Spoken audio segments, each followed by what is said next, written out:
আমরা আপনাদের একটু ইতিহাসের দিকে নিয়ে যেতে চলেছি। এই ধরুন প্রায় ১৫০০ বছর আগে রাজপুত রাজাদের বীর কাহিনী কে না জানে।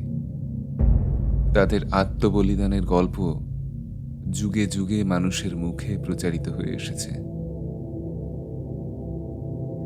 আজ আমরা নিয়ে এসেছি লেখক অবনীন্দ্রনাথ ঠাকুরের কালজয়ী রচনা রাজকাহিনীর প্রথম ও দ্বিতীয় পর্ব, শিলাদিত্য ও গোহ। শুরু হচ্ছে আমাদের প্রথম পর্ব, শিলাদিত্য।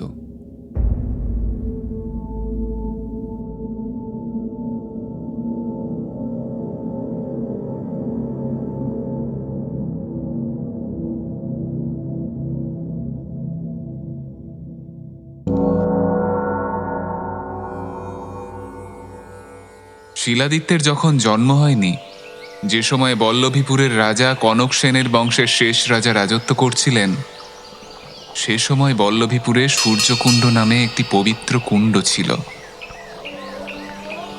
সেই কুণ্ডের একধারে প্রকাণ্ড সূর্য মন্দিরে এক অতি বৃদ্ধ পুরোহিত বাস করতেন। তার একটিও পুত্র, কন্যা কিংবা বন্ধু বান্ধব ছিল না। অনন্ত আকাশে সূর্যদেব যেমন একা, তেমনি আকাশের মতো নীল প্রকাণ্ড সূর্যকুণ্ডের তীরে আদিত্য মন্দিরের সূর্য পুরোহিত, তেজস্বী বৃদ্ধ ব্রাহ্মণ বড়ই একাকী, বড়ই সঙ্গীহীন ছিলেন। মন্দিরে দীপদান, ঘণ্টাধ্বনি, উদয়স্ত ২ সন্ধ্যা আরতি, সকল তারই উপর। নৃত্য নেই, অনুচর নেই, একটি শিষ্যও নেই। বৃদ্ধ ব্রাহ্মণ একাই প্রতিদিন ৩০ সের ওজনের পিতলের প্রদীপে ২ সন্ধ্যা সূর্যদেবের আরতি করতেন। প্রতিদিনই সে শীর্ণ হাতে রাক্ষস রাজার রাজমুকুটের মতো মন্দিরের প্রকাণ্ড ঘণ্টাটি বাজাতেন, আর মনে মনে বলতেন, যদি একটি সঙ্গী পাই তবে এই বৃদ্ধ বয়সে তার হাতে সমস্ত ভার দিয়ে নিশ্চিন্ত হই, নয়তো আমার মৃত্যুর পর এসব কে সামলাবে? কেই বা করবে নিত্য পুজো? সূর্যদেব ভক্তের মনোবাঞ্ছা পূর্ণ করলেন। একদিন পৌষ মাসের প্রথমে ঘন কুয়াশায় চারিদিক অন্ধকার হয়েছিল। সূর্যদেব অস্ত গেছেন। বৃদ্ধ পুরোহিত সন্ধ্যার আরতি শেষ করে প্রকাণ্ড মন্দিরের লোহার কপাট বহু কষ্টে বন্ধ করছেন।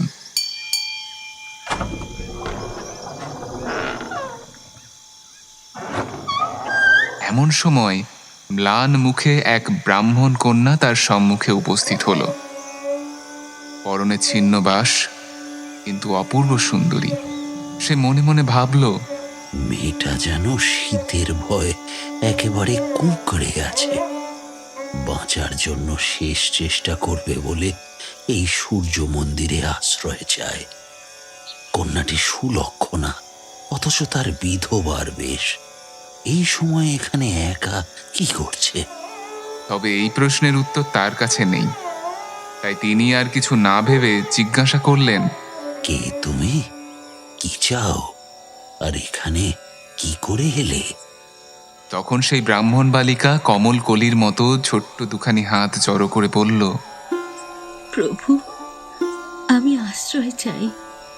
ব্রাহ্মণ কন্যা, গুর্জর দেশের বেদবিদ ব্রাহ্মণ দেবাদিত্যের একমাত্র কন্যা আমি। নাম সুভাগা। বিয়ের রাতে বিধবা হয়েছি। সেই দোষে দুর্ভাগী বলে সকলে আমায় আমাদের দেশের থেকে বার করে দিয়েছে। প্রভু, আমার মা ছিলেন, এখন মাও নেই। আমায় আশ্রয় দাও। আরে অনাথিনী, এখানে কোন সুখের আশায় আশ্রয় চাস? আমার অন্ন নেই, বস্ত্র নেই, আমি যে নিতান্ত দরিদ্র, বন্ধুহীন। তাতে আমার কোনো অসুবিধে হবে না, আমি ঠিক মানিয়ে নিতে পারবো। আপনি শুধু আমাকে একটা আশ্রয় দিন। আমি নিজেই যে সহায় সম্বলহীন, তার উপর এই মেয়েকে কিভাবে আশ্রয় দেব এখানে? তিনি যখন মনে মনে এসব ভাবতে ব্যস্ত, তখন তার মস্তিষ্ক তাকে বলতে লাগলো, এ দরিদ্র, এ বন্ধুহীন, এই বালিকাকে তোমার বন্ধু করো, আশ্রয় দাও। তোমরা দুজনেই যে বড় একা। এবার ব্রাহ্মণের মনে হলো, এই মেয়েটিও আমার মতো একাকী, ওকে আশ্রয় দিই। কিন্তু যে মন্দিরে ৮০ বৎসর ধরে একা এই সূর্যদেবের পূজা করলাম, আর শেষ দশায় আবার কার হাতে তার পূজার ভার দিয়ে নিশ্চিন্ত হই? এই মেয়ে কি সেই ভার নেভার যোগ্য? ব্রাহ্মণ ইতস্তত করতে লাগলেন। তখন সহসা সন্ধ্যার সমস্ত অন্ধকার ভেদ করে পৃথিবীর পশ্চিম পার থেকে এক বিন্দু সূর্যের আলো সেই দুঃখিনী বালিকার মুখটিতে এসে পড়ল। ভগবান আদিত্য যেন নিজের হাতে দেখিয়ে দিলেন মেয়েটিকে। বললেন, এই আমার সেবা দাসী, এ আমার প্রিয় ভক্ত, এই বালিকাকে আশ্রয় দাও, যেন চিরদিন এই দক্ষিণী বিধবা আমার সেবায় নিযুক্ত থাকে, এই আমার ইচ্ছে। ব্রাহ্মণ জোড়হাতে সূর্যদেবকে প্রণাম করে দেবাদিত্য ব্রাহ্মণের কন্যা সুভাগাকে সূর্য মন্দিরে আশ্রয় দিলেন। তারপর কতদিন কেটে গেল। সুভাগা তখন মন্দিরের সমস্ত কাজই শিখেছেন। কেবল ননির মতো কোমল হাতে গ্রীষ্মের ওজনের আরতির প্রদীপটা কিছুতেই তুলতে পারলেন না। তাই আরতির কাজটা বৃদ্ধকেই করতে হতো। একদিন সুভাগা দেখলেন বৃদ্ধ ব্রাহ্মণের জীর্ণ শরীর যেন ভেঙে পড়েছে। আরতির প্রদীপ শীর্ণ হাতে খুলে পড়ছে। সেই দিন সুভাগা বল্লভীপুরের বাজারে গিয়ে ১০০ ওজনের একটি ছোট প্রদীপ নিয়ে এসে বললেন, পিতা, আজ সন্ধ্যার সময় এই প্রদীপে সূর্যদেবের আরতি করুন। সকালে যে প্রদীপে দেবতার আরতি আরম্ভ করেছি, সন্ধ্যাতেও সেই প্রদীপে দেবতার আরতি করা যায়। নতুন প্রদীপ তুলে রাখো, কাল নতুন দিনে নতুন প্রদীপে সূর্যদেবের আরতি হবে। সেই দিন ঠিক দ্বীপ প্রহরে সূর্যের আলোয় যখন সমস্ত পৃথিবী আলোকময় হয়ে গেছে, তখন ব্রাহ্মণ সুভাগাকে সূর্য মন্ত্র শিখিয়ে দিলেন। তারপর ধীর স্বরে বললেন, এই মন্ত্রের গুণে সূর্যদেব স্বয়ং এসে ভক্তকে দর্শন দেন। যে মন্ত্র জীবনে একবার ছাড়া ২ বার উচ্চারণে নিশ্চিত মৃত্যু, আজ এই মন্ত্র আমি তোমাকে দিলাম। তবে এই মন্ত্র কখনো একবারের বেশি উচ্চারণ করো না। পিতা, হে আপনি কি করলেন? আমি যে আবারও একা হয়ে গেলাম। আমি যে সত্যি অভাগা।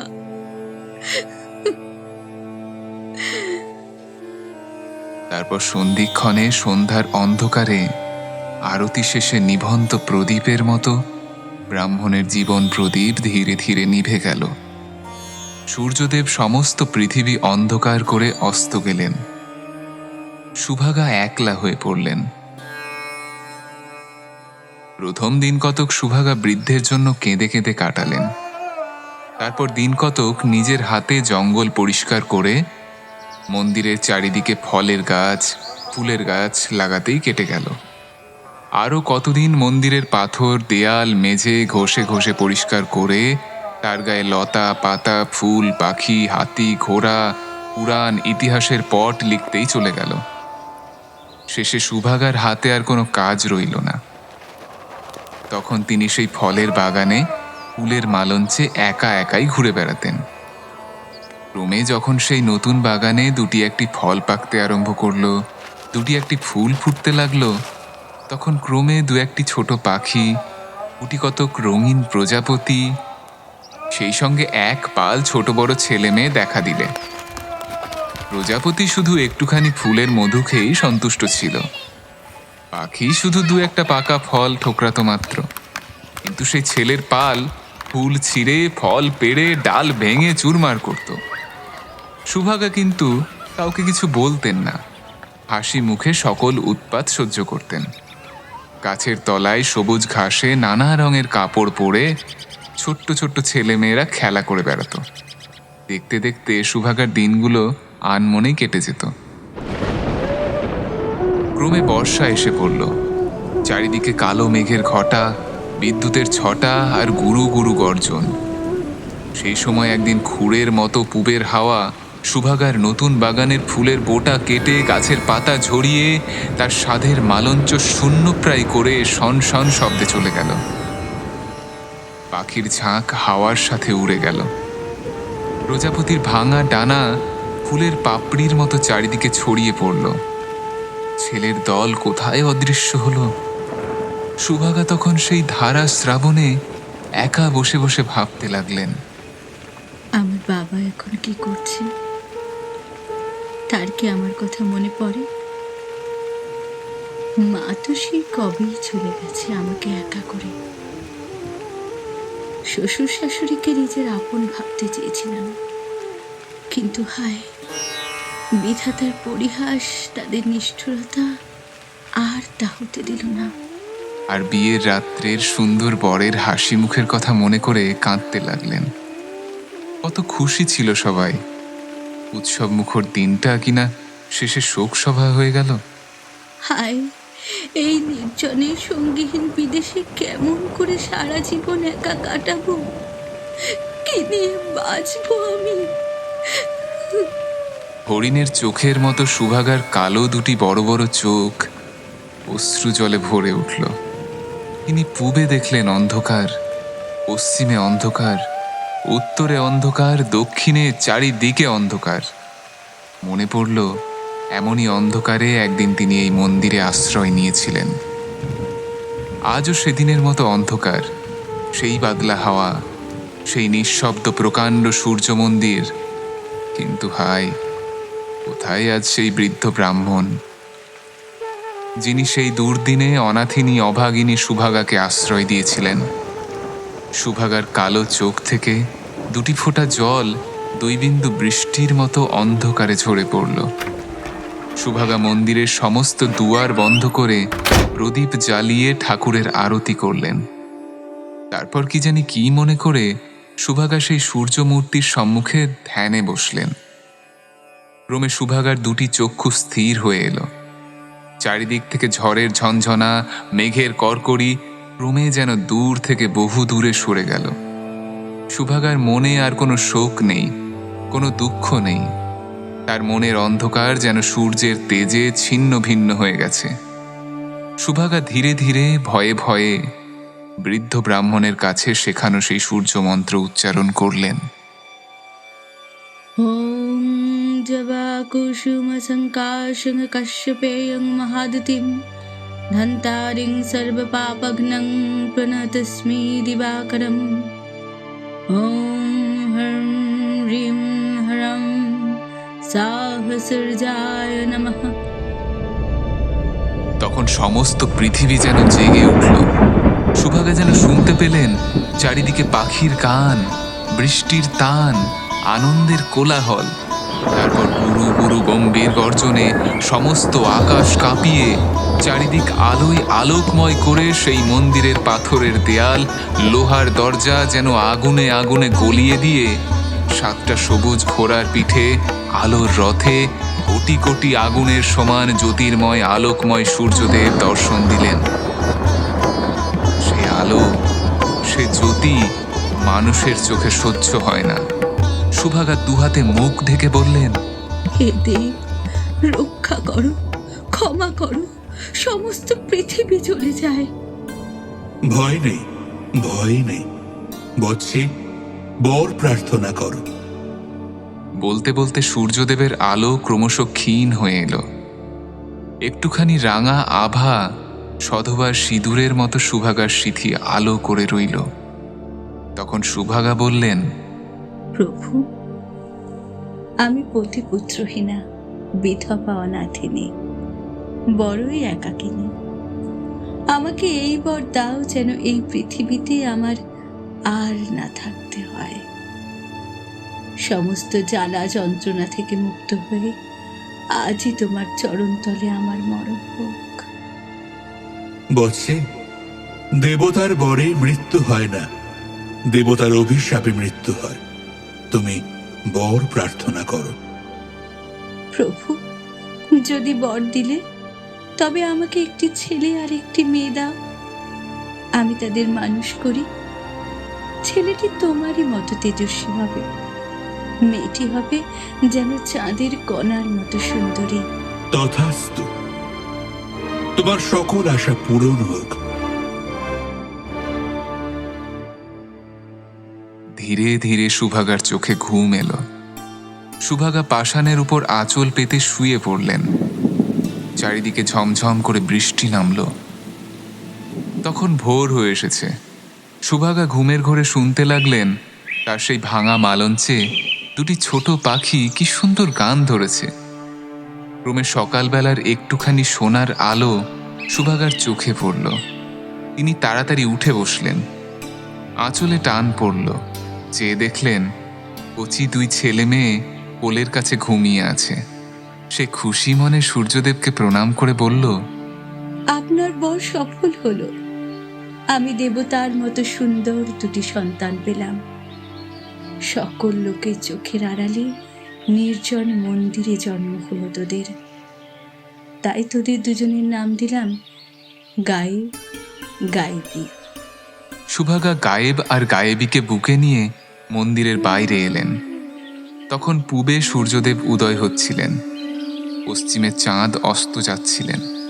সুভাগা দেখলেন গায়েবের মুখে সূর্যের আলো ক্রমশ ফুটে উঠতে লাগল, আর গায়েবীর কালো চুলে চাঁদের জ্যোৎস্না ধীরে ধীরে নিভে গেল। তিনি মনে মনে বুঝলেন গায়েবীকে এই পৃথিবীতে বেশি দিন রাখা যাবে না। গায়েব ক্রমশ বড় হয়ে পাঠশালায় যেতে আরম্ভ করলেন। সেই সময় গায়েবী মায়ের কাছে বসে মন্দিরের কাজকর্ম শিখতে লাগলেন। গায়েব যেমন দুরন্ত দুর্দান্ত, গায়েবী তেমনই শিষ্ট শান্ত।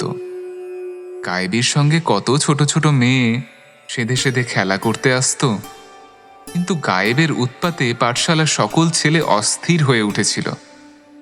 শেষে তারা সকলে মিলে একদিন পরামর্শ করলে, গায়েব আমাদের চেয়ে লেখায় পড়ায় গায়ের জোরে সকল বিষয়ে বড়।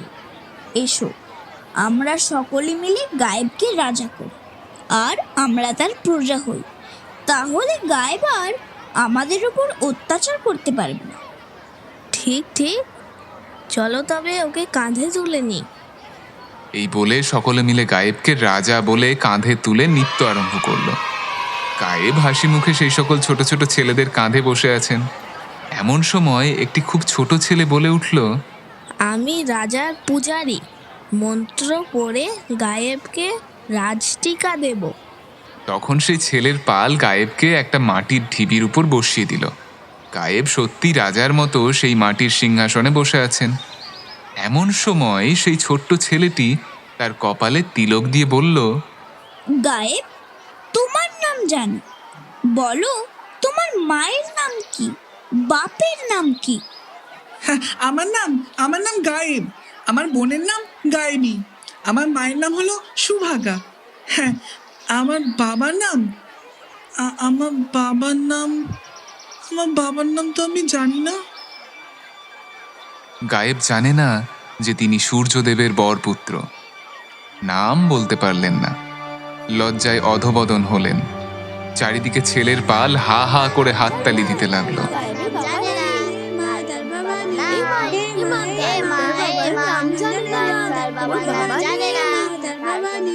গায়েব, তোমার বাবা কই? তোমার বাবার পরিচয় কি? লজ্জায় গায়েবের মুখ লাল হয়ে উঠল। তখন এক পদাঘাতে সেই মাটির সিংহাসন চূর্ণ করে চর চাপড়ে ছোট ছেলেদের ফোলা গাল আরো বেশি করে ফুলিয়ে রাগে কাঁপতে কাঁপতে গায়েব একেবারে দেব মন্দিরে এসে উপস্থিত হলেন। সুভাগা গায়েবীর হাতে পিতলের একটি ছোট প্রদীপ দিয়ে কেমন করে সূর্যদেবের আরতি করতে হয় শিখিয়ে দিচ্ছিলেন। এমন সময় ঝড়ের মতো গায়েব এসে সেখানে প্রদীপটা কেড়ে নিয়ে মাটিতে টান মেরে ফেলে দিলেন। নিরেট পিতলের প্রদীপ পাথরের দেয়ালে লেগে ঝনঝন শব্দে চুরমার হয়ে গেল। সেই সঙ্গে সূর্যদেবের মূর্তি আঁকা একখানা কালো পাথর সেই দেয়াল থেকে খসে পড়ল। সুভাগা বললেন, আরে উন্মাদ, কি করলি? সূর্যদেবের মঙ্গল আরতি ছাড়খাড় করে দেবতার অপমান করলি। আমি দেবতাও বুঝি না, আমি সূর্যও বুঝি না। আমি বলো আমি কার ছেলে? না, না হলে আমি তোমার এই সূর্যমূর্তি কুণ্ডে চলে ফেলে দেবো কিন্তু। যদিও প্রকাণ্ড সেই সূর্যমূর্তি ভীম এলেও তুলতে পারতেন না, তবু গায়েবের বীর দর্প দেখে সুভাগার মনে হলো জানি না কি করে বসে, না, ওকে আটকাতে হবে। তিনি তাড়াতাড়ি গায়েবের দুটি হাত ধরে বললেন, বাছা, শান্ত হ, স্থির হ, আর সূর্যদেবের অপমান করিস নে। পিতার নামে কি কাজ? আমি তোর মা, তোর সাথে আছি। গায়েবি তোর বোন, আর তোর কিসের অভাব? তবে কি মা, আমি কি নীচ, আমি কি জঘন্য অপবিত্র, আমি কি পথের ধুলো বলো, আমি কি ভিখারিরও অধম? কথাগুলো তীরের মতো সুভাগার বুকে বিঁধল। তিনি দুই হাতে মুখ ঢেকে বসে পড়লেন।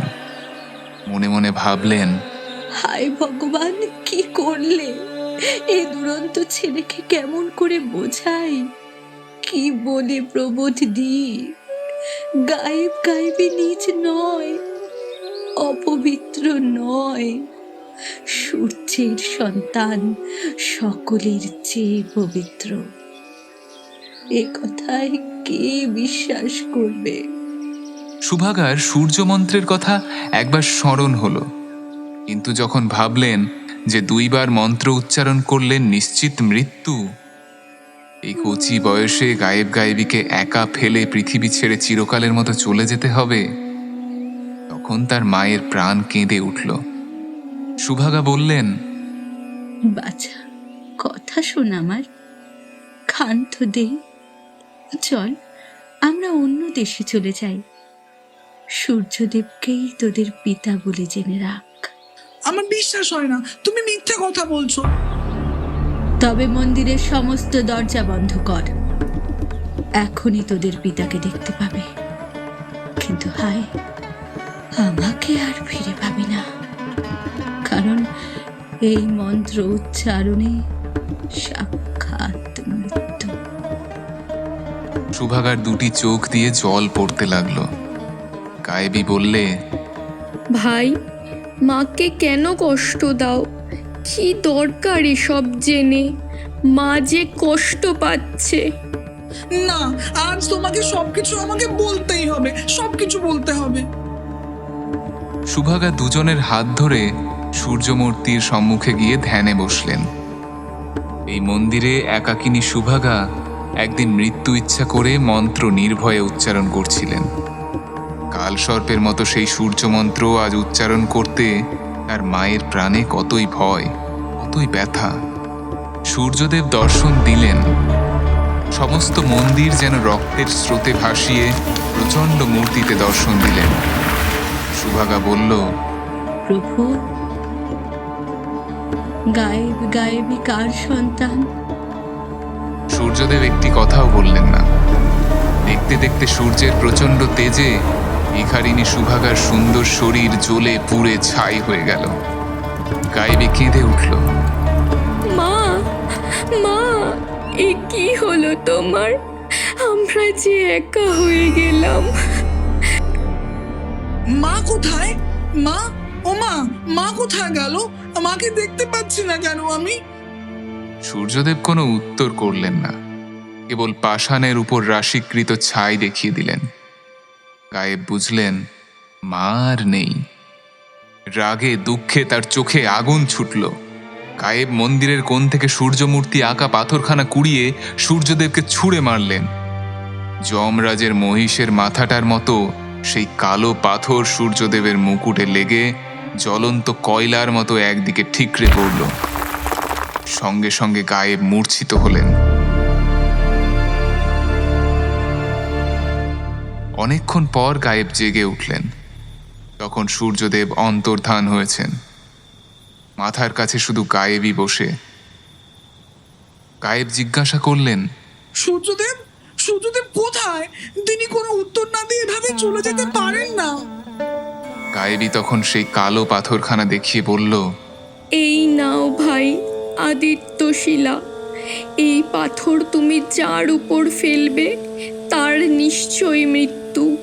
সূর্যদেব এটি তোমায় দিয়ে গেছেন আর বলেছেন তুমি তারই ছেলে। আজ থেকে তোমার নাম শিলাদিত্য। তোমার বংশ সূর্য বংশ নাম নিয়ে পৃথিবী শাসন করবে। আর তুমি মনে মনে ডাকলেই ওই সূর্যকুণ্ড থেকে 7টা ঘোড়ার পিঠে সূর্যের রথ তোমার জন্য উঠে আসবে। রথের নাম সপ্তাশ্ব রথ। যাও ভাই, সপ্তাশ্ব রথে আদিত্য শিলা হাতে পৃথিবী জয় করে এসো। তোকে কোথায় রেখে যাবো বোন? মাও তো আমাদের ছেড়ে চলে গেছে। তুই তুই এখন একা কি করে থাকবি? আমি বাগানের ফল, কুণ্ডের জল খেয়েই জীবন কাটাবো। তারপর তুমি যখন রাজা হবে আমায় এই মন্দির থেকে রাজবাড়িতে নিয়ে যেও। গায়েব মহা আনন্দে গায়েবীকে সেই মন্দিরে বন্ধ রেখে 7 ঘোড়ার রথে পৃথিবী জয় করতে চলে গেলেন। আর গায়েবী সেই রাশিকৃত ছাই সূর্যকুণ্ডের জলে ঢেলে দিল। মারে, বাইরে, আমি এখন একাই নির্জন জায়গায় কিভাবে দিন কাটাবো? কি করব এখন আমি? আয়রে, সব শেষ হয়ে গেল। কথাগুলো বলে পাষাণের উপর আছাড় খেয়ে পড়ল। সেদিন গভীর রাত্রে যখন আকাশে তারা ছিল না, পৃথিবীতে আলো ছিল না, সেই সময় হঠাৎ সূর্য মন্দির ঝনঝন শব্দে একবার কেঁপে উঠল। তারপর 80 মন কালো পাথরের প্রকাণ্ড সূর্যমূর্তিটি নিয়ে আর ননির পুতুলের মতো সুন্দরী গায়েবীকে নিয়ে আধখানা মন্দির ক্রমে মাটির নিচে চলে যেতে লাগলো। গায়েবী প্রাণ ভয়ে পালাবার চেষ্টা করলো, কিন্তু বৃথা চেষ্টা। গায়েবী দেয়াল ধরে ওঠার চেষ্টা করলো, কিন্তু পাথরের দেয়ালে পা রাখা যায় না, কাঁচের সমান। বাইরে, বাঁচাও আমাকে। আর বুঝি তোমার সাথে দেখা হবে না। বাইরে। বলেই অজ্ঞান হয়ে পড়ল। তারপর সব শেষ, সব অন্ধকার।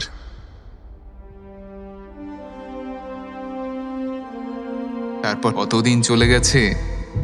গায়েব সেই সপ্তাহরস্যে পৃথিবী ঘুরে দেশ বিদেশ থেকে সৈন্য সংগ্রহ করে রাজ্যের পর রাজ্য জয় করে শেষে বল্লভীপুরের রাজাকে সেই আদিত্য শিলা দিয়ে সম্মুখ যুদ্ধে সংহার করে শিলাদিত্য নাম নিয়ে রাজ সিংহাসনে বসে।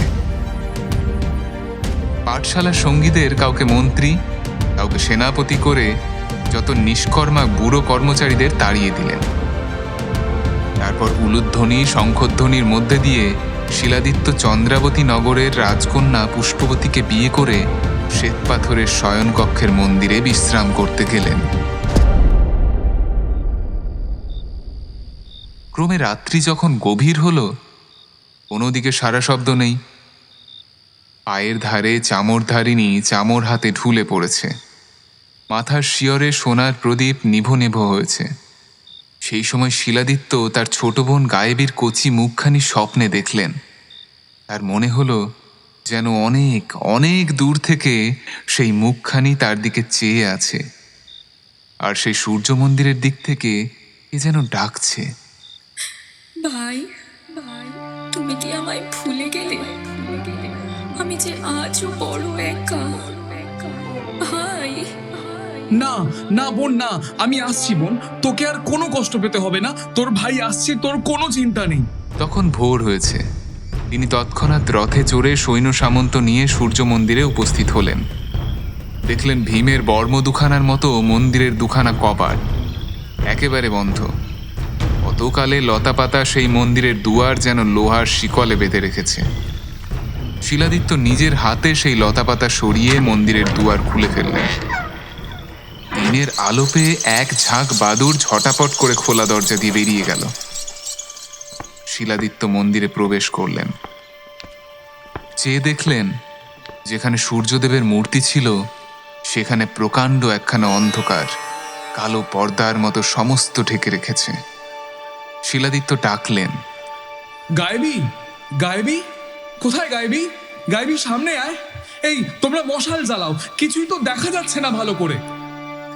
সেই মশালের আলোয় শিলাদিত্য দেখলেন উত্তর দিকটা শূন্য করে সূর্যমূর্তি সঙ্গে মন্দিরের আধখানা যেন পাতালে চলে গেছে। কেবল কালো পাথরের 7টা ঘোড়ার মুন্ডু বাসকীর ফনার মতো মাটির উপরে জেগে আছে। যে ঘরে শিলাদিত্য গায়েবীর সঙ্গে খেলা করেছেন, যে ঘরে সারাদিন খেলার পর দুটি ভাই বোন মিলে গুর্জর দেশের গল্প শুনতে শুনতে মায়ের কোলে ঘুমিয়ে পড়তেন, যেখানে দেবদারু গাছের মতো পিতলের সেই আরতি প্রদীপ ছিল, সে সকল ঘরের চিহ্ন মাত্র নেই। শিলাদিত্য প্রকাণ্ড গহ্বরের মুখে দাঁড়িয়ে ডাকলেন, গায়েবী, বোন আমার, দেখ আমি এসছি তোকে নিতে। আয় সামনে আয়, সামনে আয় বোনটি। তার সেই করুণ স্বর সেই অন্ধকার গহ্বরে ঘুরে ফিরে ক্রমশ দূর থেকে দূরে পাতালের মুখে চলে গেল। গায়েব নিঃশ্বাস ফেলে রাজমন্দিরে ফিরে এলেন। এই মন্দিরকে পুরোপুরি সোনায় মুড়ে দাও, কোনো জায়গা যেন বাদ না যায়। এই মন্দির আমার বড় কাছের। শিলাদিত্য সে মন্দিরে আর অন্য মূর্তি প্রতিষ্ঠা করলেন না। সেই অন্ধকার গহ্বর থেকে সূর্যের ঘোড়াগুলি যেমন আধখানা জেগেছিল এমনই রইল। তারপর শিলাদিত্য পাহাড় কেটে শ্বেতপাথর আনিয়ে সূর্যকুণ্ডের চারিদিকে সুন্দর করে বাঁধিয়ে দিলেন। যখনই কোনো যুদ্ধ উপস্থিত হয়, শিলাদিত্য সেই সূর্যকুণ্ডের তীরে সূর্যের উপাসনা করতেন। তখনই তার জন্য 7 রথ জল থেকে উঠে আসত। শিলাদিত্য সেই রথে যখন যে যুদ্ধে গিয়েছেন, সেই যুদ্ধেই তার জয় হয়েছে। তবে একথা একজন মন্ত্রী ছাড়া আর কেউ জানতেন না। মহারাজ, আর আপনার যুদ্ধে জয়লাভ করা হবে না। আজ আমি এই সূর্যকুণ্ডকে গৌরক্ত দিয়ে কলুষিত করব। এই কাজ আমি সফলভাবে করতে পারলে অনেক ধন সম্পত্তির মালিক হব, আর আপনার অবর্তমানে ওই সিংহাসন হবে আমার, শুধুমাত্র আমার। বিশ্বাসঘাতক মন্ত্রী, যাকে তিনি সবচেয়ে বেশি বিশ্বাস করতেন, সবচেয়ে ভালোবাসতেন, সেই তার সর্বনাশ করল। শিলাদিত্য যুদ্ধের দিন যখন সেই সূর্যকুণ্ডের তীরে সূর্যের উপাসনা করতে লাগলেন, তখন আগেকার মতো নীল জল ভেদ করে দেবরথ উঠে এলো না। হে সপ্তাশ্বরথ, আবির্ভূত হও। তোমাকে আজ আমার বড় প্রয়োজন। দেখা দাও, হে ঘোড়াগণ, উঠে এসো। কিন্তু হায়, কুণ্ডের জল যেমন স্থির তেমন স্থির রইল। শিলাদিত্য হতাশ হয়ে রাজরথে শত্রুর সম্মুখে উপস্থিত হলেন, কিন্তু সেই যুদ্ধেই তার প্রাণ গেল। সমস্ত দিন যুদ্ধের পর সূর্যদেবের সঙ্গে সূর্যদেবের বরপুত্র শিলাদিত্য অস্ত গেলেন। বিধর্মী শত্রু সোনার মন্দির চূর্ণ বিচূর্ণ করে বল্লভীপুর ছারখার করে চলে গেল।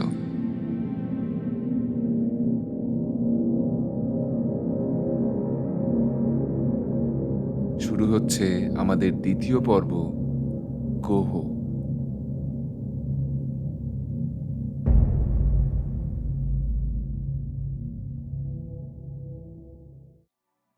প্রকাণ্ড বটগাছের মাঝে পাতায় ঢাকা ছোটখাটো পাখির বাসাটি যেমন, গগনস্পর্শী বিন্ধ্যাচলের কোলে চন্দ্রাবতীর শ্বেতপাথরের রাজপ্রাসাদও তেমনি সুন্দর, তেমনি মনোরম।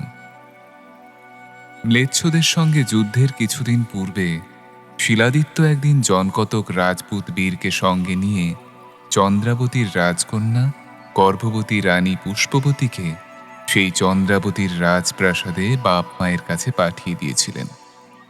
তিনি মনে মনে ভেবেছিলেন, যুদ্ধের পর শীতকালটা ভাবছি বিন্ধ্যাচলের শিখরে নির্জনে সেই শ্বেতপাথরের প্রাসাদে রানী পুষ্পবতীকে নিয়ে আরামে কাটাবো।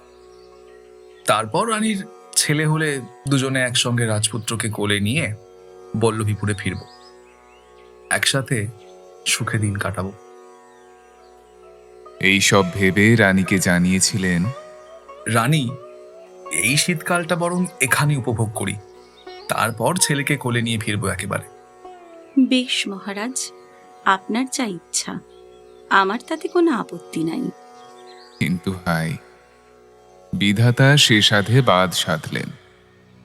বিধর্মী শত্রুর বিষাক্ত একটা তীর তার প্রাণের সঙ্গে বুকের সমস্ত আশা বিদীর্ণ করে বাহির হয়ে গেল। শিলাদিত্য যুদ্ধক্ষেত্রে প্রাণ হারালেন। তার আদরের মহিষী পুষ্পবতী চন্দ্রাবতীর সুন্দর প্রাসাদে একাকিনী পড়ে রইলেন। বিন্ধ্যাচলের গায়ে রাজন্তপুরে যেদিকে পুষ্পবতীর ঘর ছিল, ঠিক তার সম্মুখে পাহাড় থেকে 50 গজ নিচে বল্লভীপুর যাবার পাকা রাস্তা। পুষ্পবতী সেইবার চন্দ্রাবতীতে এসে যত্ন করে নিজের ঘরখানির ঠিক সম্মুখে দেওয়ালের মতন সমান সেই পাহাড়ের গায়ে 25 গজ উপরে যেন শূন্যের মাঝখানে ছোট্ট একটি শ্বেত পাথরের বারান্দা বানিয়েছিলেন। সেখানে বসে রাস্তার দিকে চেয়ে তিনি প্রতিদিন একখানি রূপোর চাদর, সোনার সুতোয়, সবুজ রেশমে, সবুজ ঘোড়ায় চড়া সূর্যের মূর্তি সোনার সূঁচ দিয়ে সেলাই করতেন, আর মনে মনে ভাবতেন, মহারাজ যুদ্ধ থেকে ফিরে এলে পাখির পালকের মতো হালকা এই পাগড়িটি মহারাজের মাথায় নিজের হাতে বেঁধে দেব। তারপর দুজনে মিলে 25 গজ ভাঙনের গায়ে পাতলা একখানা মেঘের মতো সাদা শ্বেতপাথরের সেই বারান্দায় দুজনে মিলে বসে মহারাজের মুখে যুদ্ধের গল্প শুনব। মাঝে মাঝে পুষ্পবতী দেখতেন সেই বল্লভীপুরের রাস্তায় বহু দূরে একটি বল্লমের মাথা ঝকমক করে উঠত। তারপর কালো ঘোড়ার পিঠে চড়ে বল্লভীপুরের রাজদূত দূর থেকে হাতের বল্লম মাটির দিকে নামিয়ে অন্তঃপুরের বারান্দায় রাজরানী পুষ্পবতীকে প্রণাম করে তীর বেগে চন্দ্রাবতীর সিংহদ্বারের দিকে চলে যেত। রানীমা, আপনার জন্য মহারাজের চিঠি এসেছে। দে দেখি চিঠিখানা, দেখে কি সংবাদ এলো। এরপর পুষ্পবতী সমস্ত কাজ ফেলে শূন্যের উপরে সেই বারান্দায় মহারাজের চিঠি হাতে বসে থাকতেন। সেই আনন্দের দিনে যখন কোনো বুড়ো জাট গান গেয়ে মাঠের দিকে যেত, কোনো রাখাল বালক পাহাড়ের নিচে ছাগল চড়াতে চড়াতে চন্দ্রাবতী রাজকুমারীকে ভূমিষ্ঠ হয়ে প্রণাম করত, তখন পুষ্পবতী বলতেন, এই নাও 1 ছড়া পান্নার চিক, আমাকে আশীর্বাদ করো। কারো হাতে বা একগাছা সোনার মল ফেলে দিতেন। রাজকুমারীর প্রসাদ মাথায় ধরে হাজার হাজার আশীর্বাদ করতে করতে সেই সকল রাজভক্ত প্রজা সকালবেলায় কাজে যেত। সন্ধ্যাবেলায় সেই রাজদূত কালো ঘোড়ার পিঠে পল্লম হাতে মহারানী পুষ্পবতীর চিঠি নিয়ে বল্লভীপুরের দিকে ফিরে যেত। পুষ্পবতী নিস্তব্ধ সন্ধ্যায় পাহাড়ে পাহাড়ে কালো ঘোড়ার খুরের আওয়াজ অনেকক্ষণ ধরে শুনতে পেতেন। কখনো কোনো বুড়ো জাঠের মেঠো গান, আর সেই সঙ্গে রাখাল বালকের মিষ্টি সুর সন্ধ্যার হাওয়ায় ভেসে আসত।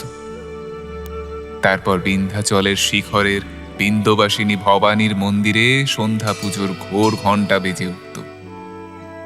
তখন পুষ্পবতী মহারাজের সেই চিঠি খোঁপার ভিতর লুকিয়ে রেখে পাটের শাড়ি পরে দেবীর পূজায় বসতেন, আর মনে মনে বলতেন, হে চামুণ্ডে, হে মা ভবানী, মহারাজকে ভালোই ভালোই যুদ্ধ থেকে ফিরিয়ে আনো। ভগবতী, আমার যে ছেলে হবে সে যেন মহারাজের মতো তেজস্বী হয়, আর তার মতোই যেন নিজের রানীকে খুব ভালোবাসে। হায়, মানুষের সকল ইচ্ছা পূর্ণ হয় না। পুষ্পবতী রাজারই মতো তেজস্বী ছেলে পেয়েছিলেন বটে, কিন্তু তার মনে যে বড় স্বাদ ছিল সেই শ্বেত পাথরের বারান্দায় বসে মহারাজের মুখে যুদ্ধের গল্প শুনবেন। তার যে বড় স্বাদ ছিল নিজের হাতে মহারাজের মাথায় হাওয়ার মতো পাতলা সেই সুন্দর চাদরখানি জড়িয়ে দেবেন, সে স্বাদ কোথায় পূর্ণ হলো? তার সে মনের ইচ্ছা মনেই রইল। এ জন্মে আর মহারাজের সঙ্গে দেখা হলো না। যেদিন বল্লভীপুরে শিলাদিত্য যুদ্ধে প্রাণ দিলেন। সেই দিন চন্দ্রাবতীর রাজপ্রাসাদে রানী পুষ্পবতী মায়ের সাথে বসে রূপোর চাদরে সোনার সূঁচের কাজ করছিলেন। কাজ প্রায় শেষ হয়েছিল, কেবল সূর্যমূর্তির নিচে সোনার অক্ষরে শিলাদিত্যের নামটি লিখতে বাকি ছিল মাত্র। পুষ্পবতী যত্ন করে নিজের কালো চুলের চেয়ে মিহি, আগুনের চেয়ে উজ্জ্বল একখানি সোনার তার সরু হতেও সরু একটি সোনার সূঁচে পরিয়ে একটি ফোঁড় দিয়েছেন মাত্র। আর চাঁপার কলির মতো পুষ্পবতীর কচি আঙুলে সেই সোনার সূঁচ বোলতার হুলের মতো বিঁধে গেল। যন্ত্রণায় পুষ্পবতীর চোখে জল এলো। আহ মাগো, সূঁচ বিঁধে গেল! এ কোন বিপদের ইঙ্গিত? একটি ফোঁটা রক্ত জ্যোৎস্নার মতো পরিষ্কার সেই রূপোর চাদরে আঁকা এক টুকরো মণির মতো ঝকঝক করছে। পুষ্পবতী তাড়াতাড়ি নির্মল জলে রক্তের দাগ ধুয়ে ফেলতে চেষ্টা করলেন। জলের ছিটে পেয়ে সেই এক বিন্দু রক্ত ক্রমশ বড় হয়ে পাতলা ফুরফুরে চাদরখানি রক্তময় করে ফেললে। সেই রক্তের দিকে চেয়ে পুষ্পবতীর প্রাণ কেঁদে উঠল। তিনি ছলছল চোখে মায়ের দিকে চেয়ে বললেন, মা, আমাকে বিদায় দাও। আমি বল্লভপুরে ফিরে যাই। আমার প্রাণ কেমন করছে, বুঝিবা সেখানে কি সর্বনাশ ঘটল। আর কটা দিন থেকে যা, ছেলেটি হয়ে যাক, তারপর না হয় যাস। না মা, না, তা হওয়ার নয়। আমার মন যে বড়ই উতলা হয়ে উঠেছে। সেদিন সন্ধ্যাবেলা বল্লভীপুরে ৮০ জন বীর আর দুটো উটের পিঠে নীল রেশমি মোড়া একখানি ছোট ডুলি বড় রাস্তা ধরে বল্লভীপুরের দিকে চলে গেল। চন্দ্রাবতীর রাজপ্রাসাদ শূন্য করে রাজকুমারী পুষ্পবতী বিদায় নিলেন। চন্দ্রাবতী থেকে বল্লভীপুর যেতে হলে প্রকাণ্ড একটা মরুভূমি পার হতে হয়। মালিয়া পাহাড়ের নিচে বীরনগর পর্যন্ত চন্দ্রাবতীর পাকা রাস্তা। তারপর মরুভূমির উপর দিয়ে আগুনের মতো বালি ভেঙে উটে চড়ে বল্লভীপুরে যেতে হয়। আর কোনো পথ নেই। পুষ্পবতী সেই পথের শেষে মরুভূমির সম্মুখে এসে শুনতে পেলেন শিলাদিত্য আর নেই। বিধর্মী ম্লেচ্ছ বল্লভীপুর ধ্বংস করেছে। পুষ্পবতীর চোখ থেকে এক ফোঁটা জল পড়ল, তার মুখে একটিও কথা সরল না। কেবল তার বুকের ভিতরটা সম্মুখের সেই মরুভূমির মতো ধুধু করতে লাগল। তিনি লক্ষ লক্ষ টাকার হীরের গয়না গা থেকে খুলে বালির উপর ছড়িয়ে দিলেন, সিঁথির সিঁদুর মুছে ফেললেন। তারপর উদাস প্রাণে বিধবার বেশ ধরে শিলাদিত্যের আদরের মহিষী পুষ্পবতী সন্ন্যাসিনীর মতো সেই মালিয়া পাহাড়ের প্রকাণ্ড গহ্বরে আশ্রয় নিলেন। মরুপারে ১০ মাস ১০ দিন পূর্ণ হলে সন্ন্যাসিনী রানীর কোলে অন্ধকার গুহায় রাজপুত্রের জন্ম হল। আজ থেকে তোর নাম হলো গোহ। রানী পুষ্পবতী সেই দিন বীরনগর থেকে তার ছেলেবেলার প্রিয় সখী ব্রাহ্মণী কমলাবতীকে ডেকে পাঠিয়ে সেই ৮০ জন রাজপুত বীরের সম্মুখে তার বড় সাধের রাজপুত্র গোহকে সঁপে দিয়ে বললেন, প্রিয় সখী, তোমার হাতে আমার গোহকে সঁপে দিলুম। তুমি মায়ের মতো একে মানুষ করো। তোমায় আর কি বলবো ভাই। দেখো, রাজপুত্রকে কেউ যেন অযত্ন না করে। আর ভাই, যখন চিতার আগুনে আমার এই দেহ পুড়ে ছাই হয়ে যাবে, তখন আমার সেই এক মুঠো ছাই কার্তিক পূর্ণিমায় কাশীর ঘাটে গঙ্গা জলে ঢেলে দিও, যেন আমাকে জন্মান্তরেও আর বিধবা হতে না হয়।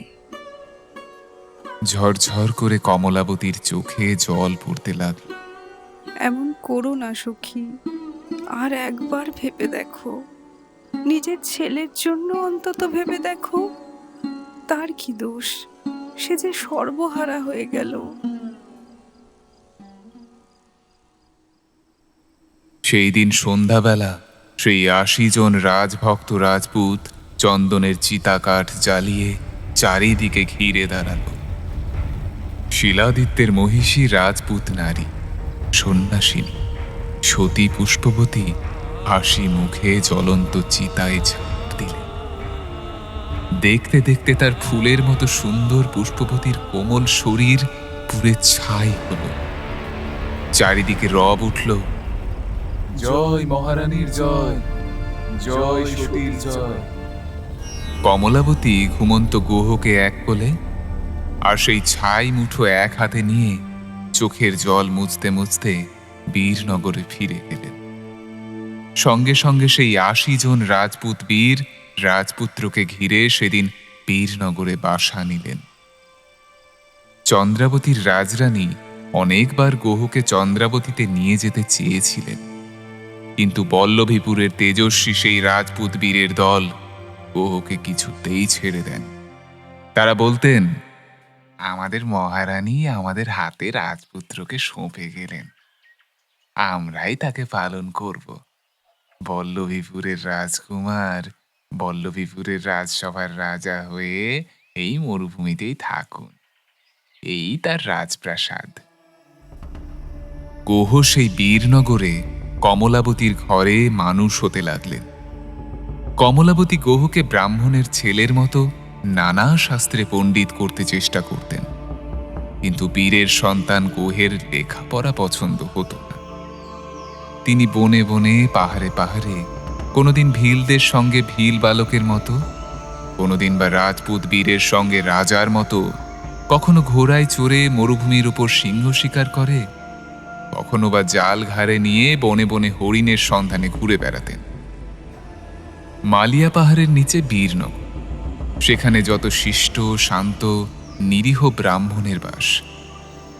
আর পাহাড়ের উপরে যেখানে বাঘ ডেকে বেড়ায়, হরিণ চড়ে বেড়ায়, যেখানে অন্ধকারের সাপের গর্জন, দিবারাত্রি ঝর্ণার ঝরঝর, আশ্চর্য আশ্চর্য ফুলের গন্ধ, প্রকাণ্ড প্রকাণ্ড বনের ছায়া, সেখানে সেই অন্ধকার বনে ভীলরাজ মাণ্ডলী সাপের মতো কালো, বাঘের মতো জোরালো, সিংহের মতো তেজস্বী, অথচ একটি ছোট ছেলের মতো সত্যবাদী, বিশ্বাসী, সরল প্রাণ ভিলেদের দল নিয়ে রাজত্ব করতেন। গোহ একদিন সেই সকল ভীল বালকের সঙ্গে ভীল রাজত্বে ঘোড়ায় চড়ে উপস্থিত হলেন।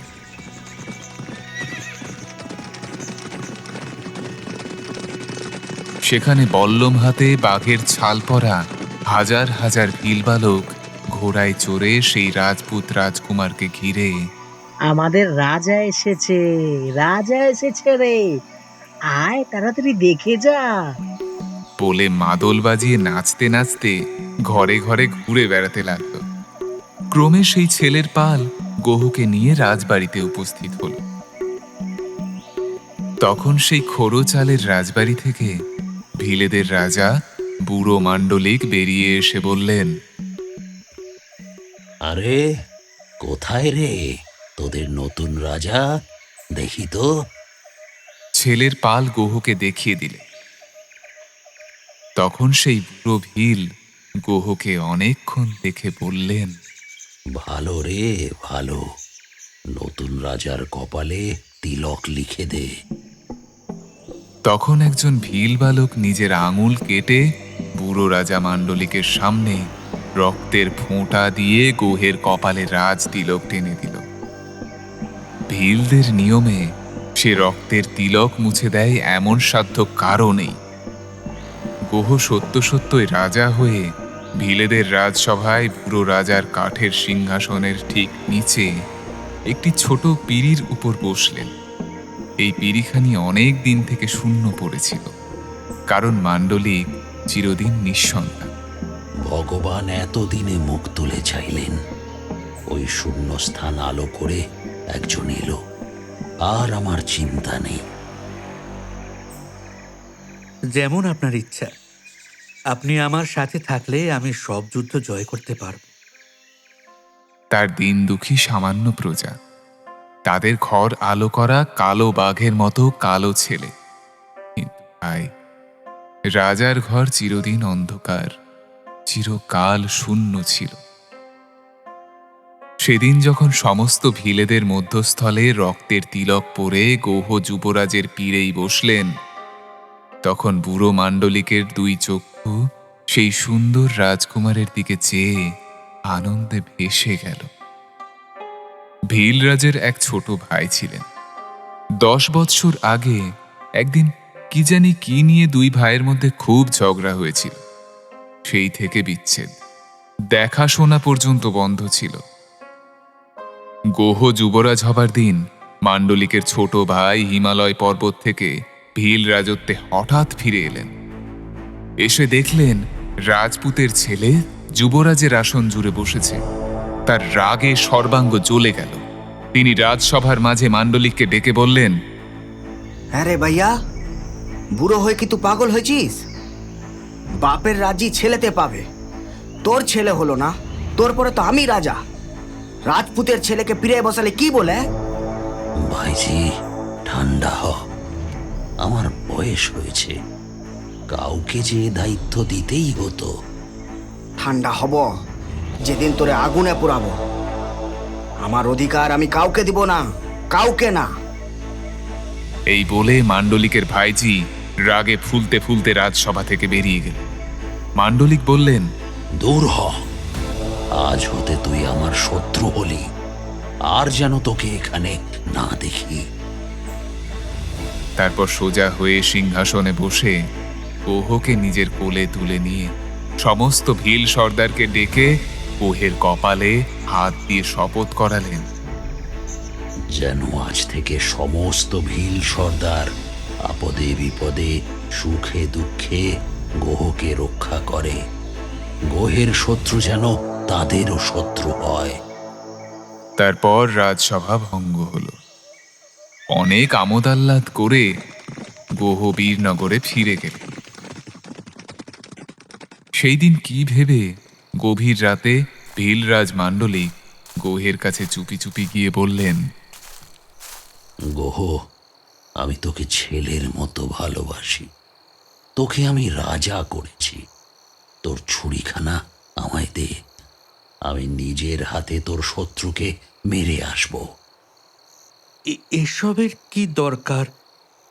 তাও আবার এত রাতে? গৌহ কোমর থেকে নিজের নাম লেখা ধারালো ছুরি খুলে দিলেন। ভীলরাজ সেই ছুরি হাতে বেরিয়ে পড়লেন। পাহাড়ের গায়ে তখন জোনাকি জ্বলছে, ঝিঝি ডাকছে। দূরে দূরে দু একটা বাঘের গর্জন শোনা যাচ্ছে। মাণ্ডলিক সেই ছুরি হাতে রাত দুপুরেই ভাই রাজার দরজায় গিয়ে ঘা দিলেন। কারও সারা শব্দ নেই। ভীলরাজ ধীরে ধীরে ভাইয়ের ঘরে প্রবেশ করলেন। দেখলেন তার ছোট ভাই সামান্য ভিলের মতো মাটির উপরে এক হাতে মুখ ঢেকে পড়ে আছে। ভীলরাজের প্রাণে হঠাৎ যেন ঘা লাগলো। তিনি কালো পাথরের পুতুলটির মতো ছোট ভাইয়ের সুন্দর শরীর মাটির উপর পড়ে থাকতে দেখে আর চোখের জল রাখতে পারলেন না। মনে মনে ভাবলেন, আমি কি নিষ্ঠুর! আয়, ছোট ভাইয়ের রাজ্য পরকে দিয়েছি, আবার কিনা শত্রু ভেবে ঘুমন্ত ভাইকে মারতে এসেছি। মাণ্ডলিক 20 বৎসরের সেই ভীল রাজকুমারের মাথার শিয়রে বসে ডাকলেন, ভাইয়া, ভাইয়া, কথা বল, কথা বল আমার সাথে। ভাইয়া, ভাইয়া। একবার ডাকলেন, দুবার ডাকলেন। তারপরে মুখের কাছ থেকে তার নিটোল হাতখানি সরিয়ে নিয়ে ডাকলেন, ভাইয়া, ভাইয়া, রাগ করেছিস? কথা বলবি না? কোনোই উত্তর পেলেন না। তখন বুড়ো রাজা ছোট ভাইয়ের মুখের কাছে মুখ রেখে তার কোঁকড়া কোঁকড়া কালো চুলে হাত বুলিয়ে বললেন, ভাইয়া, ভাইয়া রাগ করেছিস? ভাইয়া আমার সঙ্গে কথা কইবি না ভাইয়া? আমি আমি তোর জন্য হিমালয়ের আধখানা জয় করে রেখেছি, সেইখানে তোকে রাজা করব। তুই উঠে বস, কথা ক। ওরে ভাই, কেন তুই এই 10 বছর আমায় ছেড়ে পাহাড়ে পাহাড়ে ঘুরে বেড়ালি? কেন আমার কাছে কাছে চোখে চোখে রইলি নে ভাই? আমি আমি সাধ করে কি রাজপুতের ছেলেকে ভালোবেসেছি? তুই ছেড়ে গেলে আমার যে আর কেউ ছিল না। সেই সময় গোহ যে আমার শূন্য ঘর আলো করেছিল।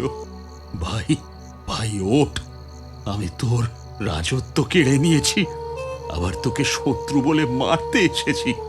এনে এনে এই ছুরিখানা আমার বুকে বসিয়ে দে, সব গোল মিটে যাক।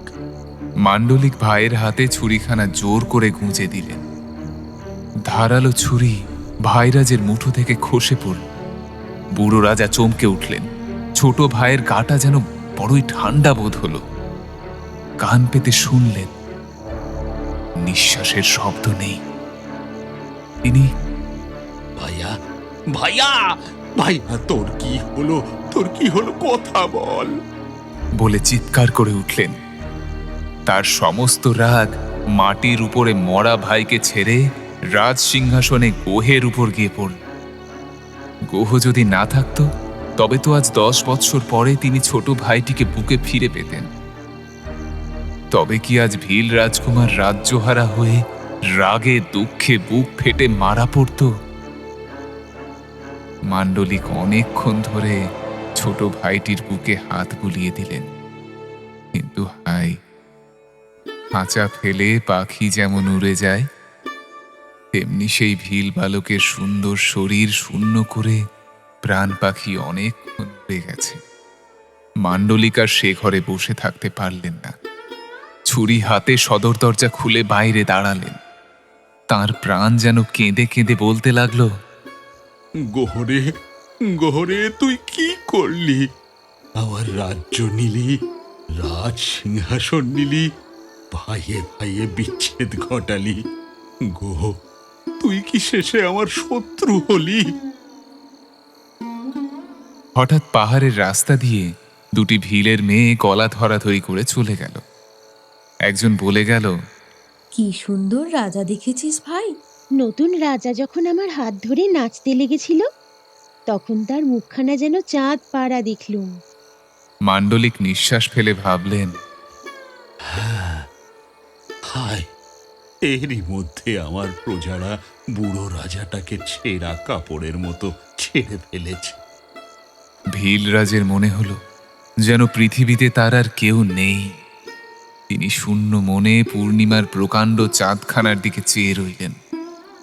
সেই সময় কালো ঘোড়ায় চড়ে দুজন রাজপুত ভীল রাজের সামনে দিয়ে চলে গেল।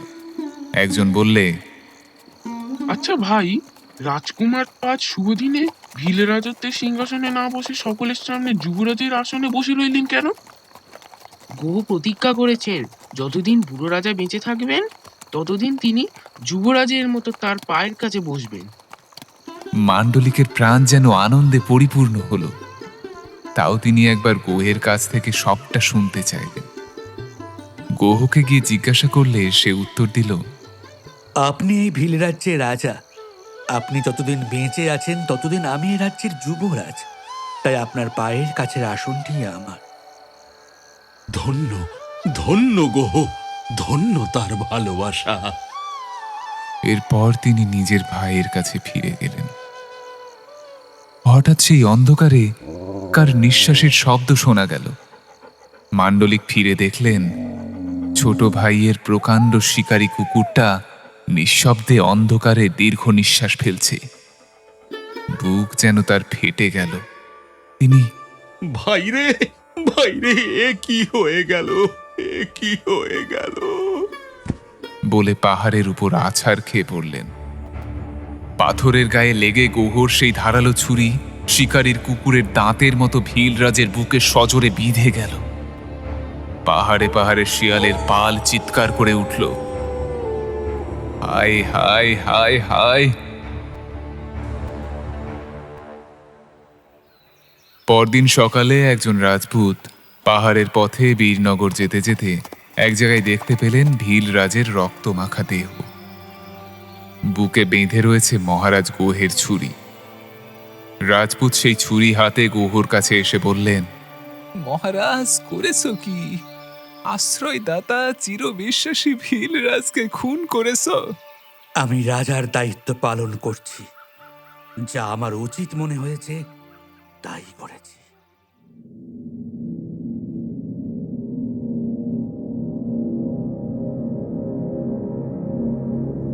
আজ আপনারা শুনলেন অবনীন্দ্রনাথ ঠাকুর রচিত রাজকাহিনীর প্রথম ও দ্বিতীয় পর্ব একত্রে। গল্পের সূত্রধার ও কথক আমি অমিত সরকার। বিভিন্ন চরিত্রে কণ্ঠ দিয়েছেন ইন্দ্রনীল ভাদুরী, সৌরভ সাহা, বৃশ্চিক, দেবশ্রী, রিয়া, সাহিত্য, বিতান, অগ্নিদ, বিপাশা, ইরিনা, শুভদীপ, দেবযানী ও আমি অমিত সরকার। গল্পের নাট্যরূপ করেছেন প্রজ্ঞা চক্রবর্তী। প্রচ্ছদ এঁকেছেন সৌমদীপ গুঁই ও শুভদীপ ব্যানার্জি। সাউন্ড ডিজাইন করেছেন শুভ্র কমল মুখার্জি। ধ্বনি সংযোজনে ছিলেন ঝিনুক চ্যাটার্জি এবং সমগ্র পরিবেশনা এবং পরিচালনায় টিম লোককথা। খুব শীঘ্রই আমরা নিয়ে আসছি বাপ্পাদিত্য। ততক্ষণ শুনতে থাকুন বঙ্গ সাসপেন্স, যেখানে গল্পের আড়ালে থাকে রহস্য আর রহস্যের আড়ালে অন্ধকার।